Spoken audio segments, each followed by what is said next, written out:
About 7 or 8 years ago, I was working very hard like I always do, and I looked out the front door of the business and a pickup truck pulled up.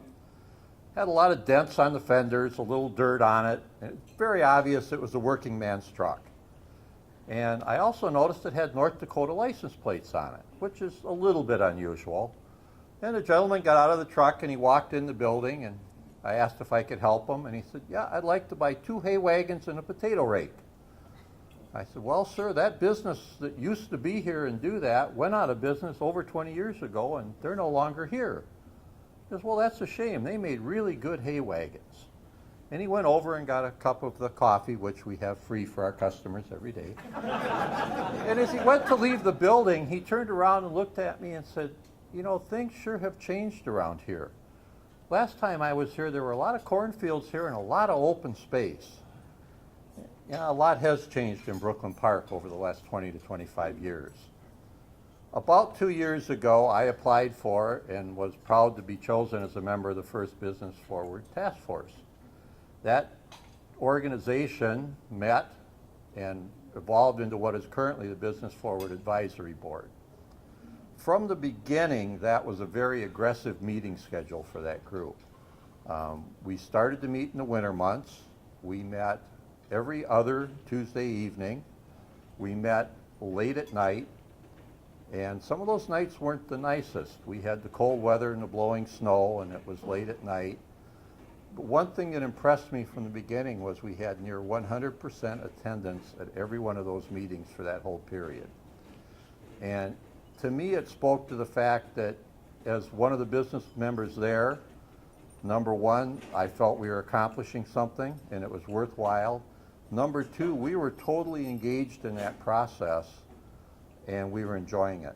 And it got to the point where the facilitator and some of the other people couldn't get us to leave. It was running late and the facilitator was like, "You know, we really should go home." "Well, no, we still have things to talk about. We still want to discuss this issue." Well, it was a very positive experience from the very beginning. As we met, and as Amy has said, we addressed a lot of issues that were raised by the city to start the process. And as we progressed, we presented some of our own issues and concerns and things that we wanted to talk about at this meeting. From the beginning, the city personnel involved, no matter who it was, whether it was Mayor Lundy, whether it was Jamie, whether it was council members, everyone was more than willing to listen, to be supportive. There were no walls put up. We were given information that, quite honestly, we were surprised we were given, and we were allowed to discuss things very openly. One of the most positive things that came out of that, and I think I speak for everyone, was a lot of what we discussed and a lot of what we proposed has actually taken place and been implemented. We rewrote a signing ordinance that was 25 years old, and a lot of people know that was one of my hot buttons, but it got done, and I was very pleased to see that. We looked at the website, which didn't get the best reviews, and the website has now evolved into being a marvelous tool to aid both business and the city. And we discussed restaurants. Part of that, the city was more than willing to bring in a professional person that came in and assessed the restaurant performance in the city compared to other cities. And then we went forward with suggestions, a lot of which have been implemented. And you're seeing a lot of restaurants come here, and there's some new ones on the way, which I'm sure you'll hear about as we go forward. One of the questions the task force asked was, why is it good to be in business in Brooklyn Park? And you'll see a lot of the comments here that came out of that discussion that we've kind of used to guide us as we've gone forward now with the advisory board. But I'll speak to a few that are important to me and that I think were important to most everybody there. First and foremost, the support we got from city personnel. Just the fact that the advisory board formed, that changes took place, and it evolved into the current board that's there, speaks very highly to the city. It was a very unique process. Other cities have looked at it and they're implementing that now. I think it spoke very clearly to the willingness of the city to listen to business and to make change based on what businesses advise them to do. If you're not aware, I'm just going to touch on a couple small points, but this city has, on the third Tuesday of every month, a professional business counselor that comes to the city and meets with new business coming here or existing business that wants to expand and advises you on the best way to do that and helps you with a business plan. Doesn't cost you a penny, and the city has that person come here to meet every single month. Don't think you'll find that in a lot of cities around the metro. There are various loan processes available through the city or co-sponsored by the city, and in some cases the city will even guarantee repayment of that loan for you.